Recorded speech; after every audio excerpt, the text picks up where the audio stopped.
Hello everyone. Springtime is a beautiful time of year. The pollen is flowing, the mold is a-growing, and your vehicles get dirty. And somewhat, that is what we're going to talk about today. We're going to talk about the 5 top things you need to do with whether you have an old or a new vehicle. This will be mostly tailored toward new vehicles, but I'm going to make some mentions to old vehicles, and you guys with new vehicles may not need to worry about them. But things that you need to take care of as a springtime chore. And I'm assuming a lot of people around the country are seeing things like this, where we have our snow receding, our water levels rising, and our allergies getting out of control. I'm sure you can hear that in my voice. And that is unfortunately part of suffering from allergies. So we're going to get right into it. So the most obvious one, and this really should go through all of springtime, is give it a bath. As you can see, my vehicle has not only dirt on it, but it has salt on it. And even though I don't have offset wheels, and even though I do have mud flaps, which I actually really like about this truck, this is from a guy who always had offset wheels. Not anything too crazy, but I always was a fan of having a little bit of poke, about an inch or so, and good-looking tires and whatnot. I love that this truck has the mud flaps. I like that it works so well with the mud flaps because it really does keep the rest of the vehicle relatively clean. However, you still have mud on the sides of your vehicles and salt, no matter what you do. And especially from the swirling effect as you're going, if you're in a rainstorm or like freezing rainstorm or whatever, no matter what, you're going to get your vehicle covered in salt. Give it a bath. Focus on your mirrors, your points where things can get trapped inside, your seals around your door frames, your handles, your running boards if you have them. Get them clean so they don't rust. Wheels, as you can see, there's a little bit of dirt packed in behind the wheel. In a perfect world, one would remove the wheel, power wash the wheel, and then do a really good job getting the brake, hub assembly, radius arm clean, frame clean, drive shaft has some dirt on it, sway bar, track bar. All of these points that move, that pivot, all suffer from wear. The more you can get them clean, the better. In the spring, I would just recommend making a regular routine of power washing your vehicle. It makes such a huge difference to both your paint. I would highly avoid drive-through car washes, and I'd highly avoid anything that touch your paint firmly. If you're going to contact your paint at all, use a microfiber towel. It's a really high-dollar soap, and be extremely careful if you don't want to have a whole bunch of swirls in your paint. But a power washer, if you're gentle and smart with how you do it, you will keep your paint clean without scratches, and you'll keep the vehicle clean. Places that hold stuff, as I just pointed out, around the frame, get the frame holes, any holes that you see in the frame, send water in there and just fill the frame full of water. It'll drain the stuff out, because I promise you, you are not the only one putting water in there. The swirling effect as you're going down the road, I promise you, salt and water get on the inside of your frame. Clean it, because it'll rust. I've seen radius arms rust right below all these holes. I've seen frames rust out in situations where the hole is, oh, can you see that? Is right there, and it'll rust like right here. The dog leg of the frame right here is a really common place to rust. Same with the rear. I mean, the body is aluminum, so it won't rust, but it will oxidize. That is aluminum's form of rust, and it is called aluminum oxide, and it is still oxidation, and you need to avoid that by keeping it clean. Get your inside your fender lips, all up behind your, all up in here, everywhere. Just get it clean, and obviously I need to do that. It's amazing how much it holds if you get the calipers clean, and if you get the inside of the wheels clean, and the frame and the suspension members, you're going to greatly decrease the amount of wear on your vehicle. I can promise you the majority of part wear comes from contamination of sand, of dirt, of things like that, rubbing. If you can keep your vehicle clean, you are making huge strides toward preventing premature ball joint, premature bushing, premature ball joint wear. I think I already said that. Keeping your suspension linkages clean is going to hugely prolong their life, and I can promise you that, including your U-joints, your drive shaft, all that stuff. Get it clean, because it's amazing what all gets held in the vehicle. Another place that holds just a ton of stuff on every pickup is back in here. Send it in between the body and in here, from down to the bottom, shooting up. You'll be floored at how much comes out there, and also behind the bumper. A lot of stuff gets held in here. My dad had a 2012 Denali HD. The rear bumper rusted through right here at 34,000 miles, no matter what we did to try and keep that clean. It still does. if you can prevent, and that came down to bad surface preparation by GM. Those GMT 900s all had huge rust issues. It's just kind of a thing. They like to also rust, as with a lot of pickups right here. But if you power wash out and get everything clean, what really causes the rust is all the sand and stuff living up in here and holding the moisture in. The more you can clean that, the better off your vehicle is going to be, and especially if you're someone who wants to keep your truck for a long period of time, the effort you make now at 22,000 miles or 23,000 miles is going to pay dividends at 223,000 miles. I promise you that. All right, next up, and equally as important, is checking if you have like a half-ton pickup truck or a car where you have a whole bunch of air dam protection underneath the front of your underneath your engine, transmission, whatever. Super Duties don't have that, but we have skid plates. Obviously, check over those, and that's part of cleaning as well.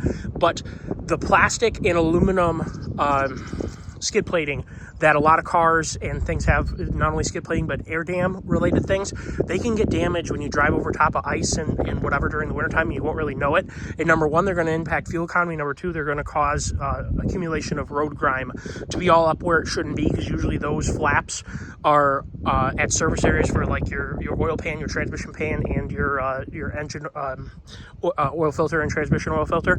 Those air dams can get damaged. They can get ripped off. Inspect those things. Get underneath your vehicle and become intimate with what it looks like underneath. And also, so if something like that was to happen during the year or next wintertime, you already are like, yeah, I know what that looked like, and now it looks different.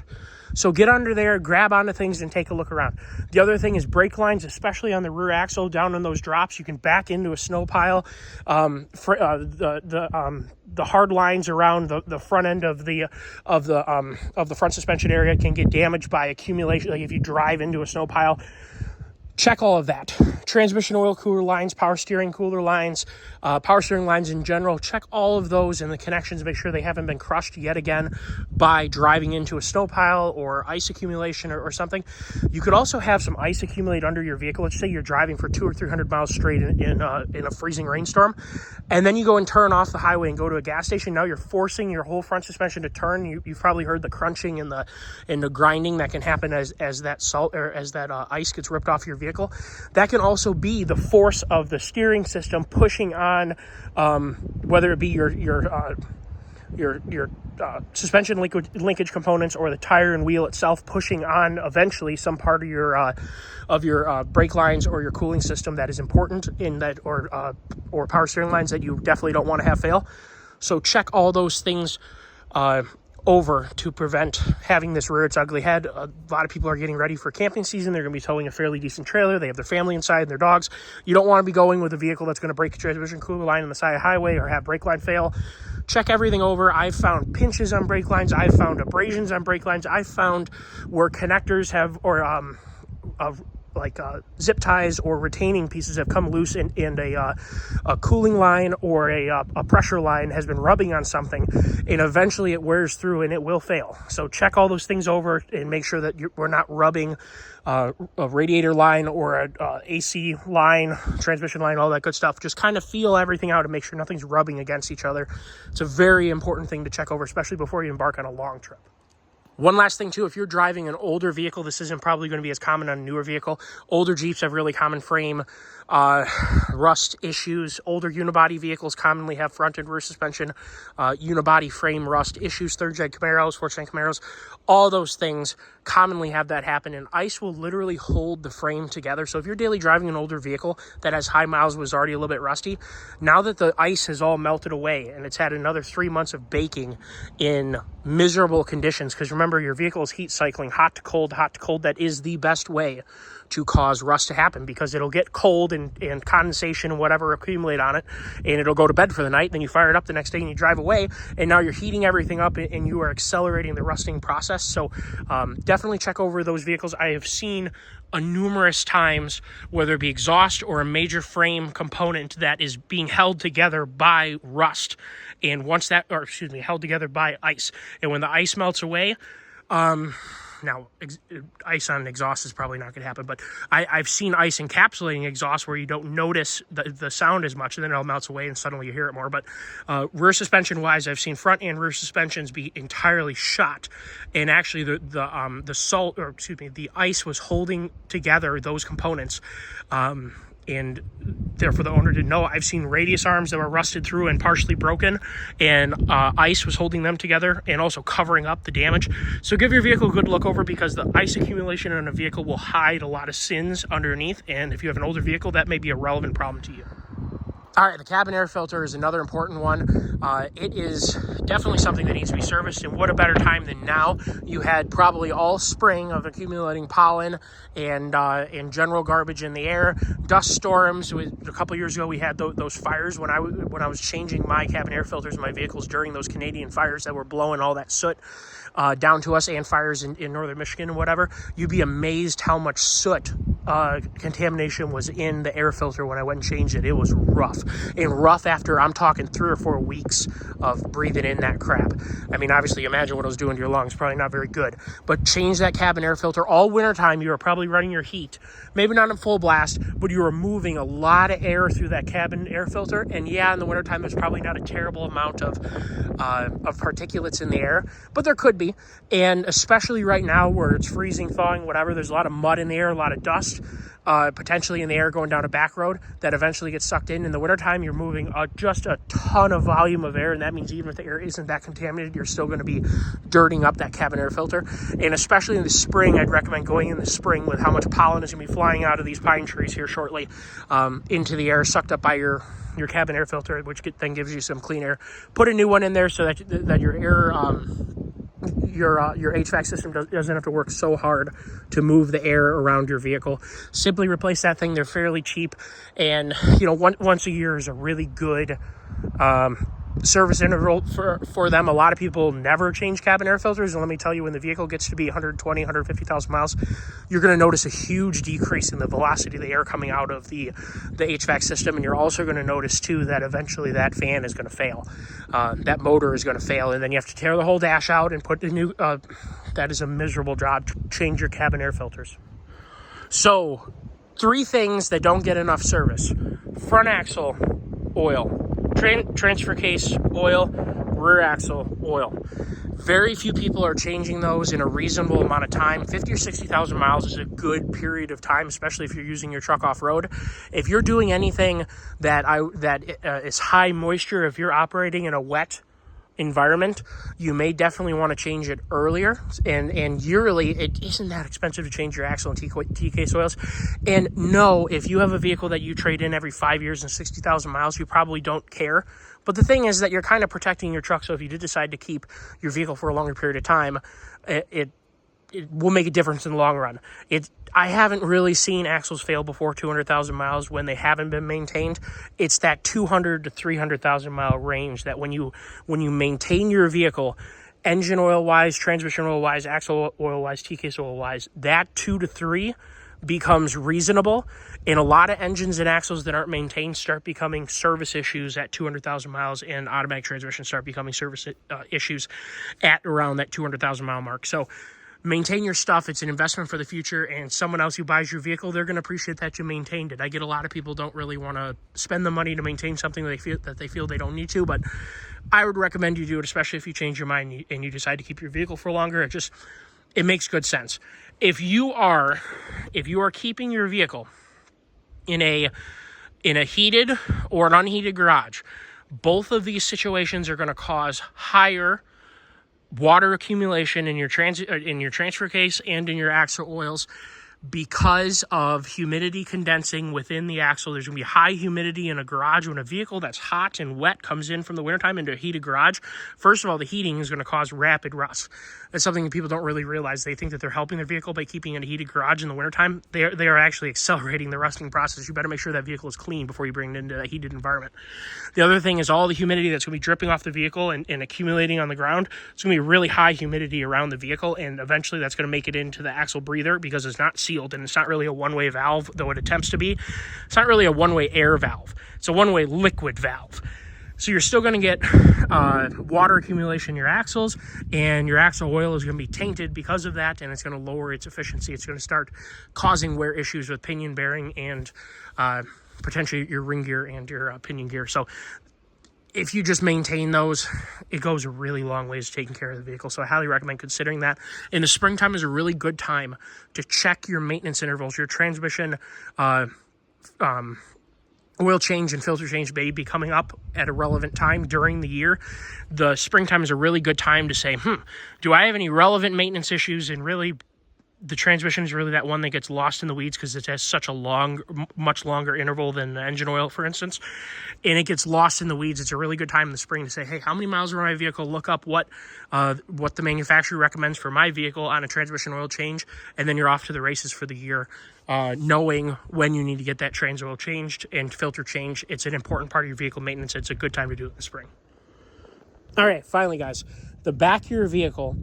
It kind of goes along with power washing too, but cleaning out your rear tail lights, your latch for your tailgate, your bumper we've already talked about. Your trailer hitch area is always a risk for rust. But another thing that gets totally ignored is how dirty these get. Your plugs for both your 4-prong. See how dirty that is? And I try to keep them clean.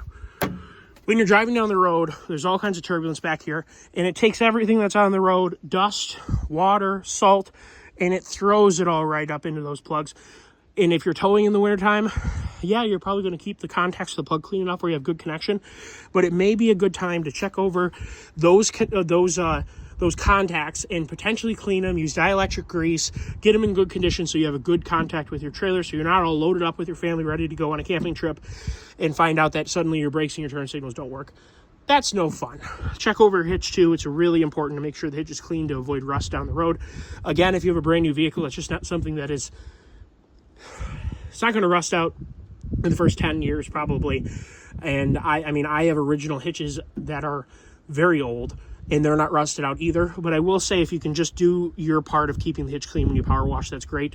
And just washing, you'd be amazed how much mud and stuff gets held in these crevices here of the bumper. And the license plate lights, which, as you know, are required by the cops to be lit up. So take care of them too, because you don't want to get pulled over for something stupid like that. But these are such a pain in the butt to diagnose and to deal with. And the last thing you want to do in a brand new vehicle, and I've seen these and I've had them be finicky on me. My 2019 would get finicky. Now keep in mind, my use cycle is very abusive to vehicles. I drive into snowstorms to go snowmobiling. I have to go places cross country when I need to go on them. I don't get to pick, this is the best time to go drive from here to Pennsylvania or here to southern Michigan or western Indiana. I don't get to just pick those times to go there. I just have to get up and go. So my vehicles see sort of less than ideal conditions as a norm. So I just wanted to reiterate that the hitch rusting out probably isn't super relevant for a 10-year-old vehicle, but 15, 20, yeah. And anything you're doing right now will help prevent rust from accumulating down the road. And like I said, the connections there can be so finicky because we're not talking about a high voltage here. We're not talking about a lot of current. So it's so important to have a good contact for those. And that way you don't get the flickering light syndrome and you don't have the brakes coming on part way. It is so important, and it's so easy to keep those clean. Give them a good wash around the outside, around the barrel area. Get in there with a wet napkin and just be really nice and get around in there, and then lube them up. Make sure they're not too caked with corrosion, where maybe take a file and clean off the contacts a little bit, or a knife or something like that.